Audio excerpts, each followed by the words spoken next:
अपठित बोध के विषय में पढ़ेंगे हम। हमारा कल का जो टॉपिक होगा हिंदी का 9th क्लास में वो अपठित बोध होगा, अर्थात अनसीन पैसेजेस जिसको आप इंग्लिश में बोलते हो। इससे पहले हमें मालूम होना चाहिए कि अपठित बोध क्या होता है।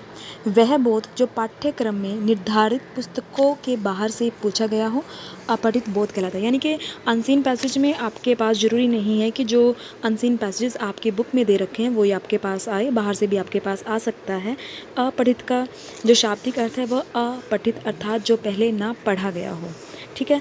अपठित बोध एक ऐसी विधा है जिसमें शिक्षार्थियों में समझने की क्षमता का विकास होता है, क्योंकि आप एक अनसीन पैसेज को जो आपने पहले नहीं पढ़ा उसको रिसेंटली उसी टाइम आप उसको पढ़ोगे और उसको सॉल्व करने की कोशिश करोगे। पठित सामग्री के आधार पर तो प्रश्नों के उत्तर देना सरल है। पठित सामग्री यानी कि जो आपने पहले से पढ़ रखी है उसके आधार पर तो आप क्वेश्चन आंसर के यानी किसी भी क्वेश्चन का आंसर फाइंड कर सकते हो, पर अपठित सामग्री का उत्तर देना थोड़ा कठिन है। अतः अपठित बोध को समझकर तथा गहराई में पहुंचकर ही इनसे संबंधित प्रश्नों के उत्तर दिए जा सकते हैं।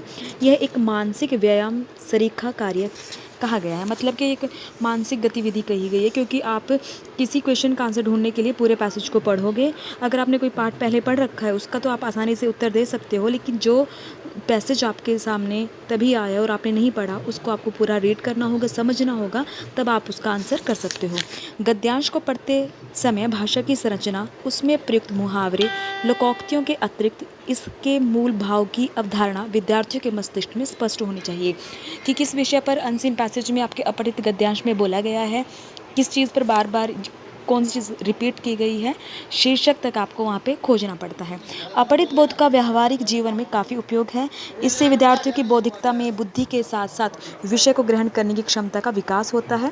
इससे विद्यार्थियों में भाषा की संरचना, व्याकरण, आलोचना पद्धति और शिल्प ज्ञान के अतिरिक्त शब्दकोश में भी वृद्धि होती है। शब्दकोश यानी कि जैसे आपके डिक्शनरी वर्ड जो होते हैं उसमें भी आपके शब्दों में वृद्धि होती है, क्योंकि आपको नए नए जो शब्द हैं वो पढ़ने को मिलते हैं। तो हमारा कल का जो टॉपिक होगा अपठित बोध होगा। अनसीन पैसेज जो आपका फर्स्ट है ग्रामर में वो हम कल करेंगे।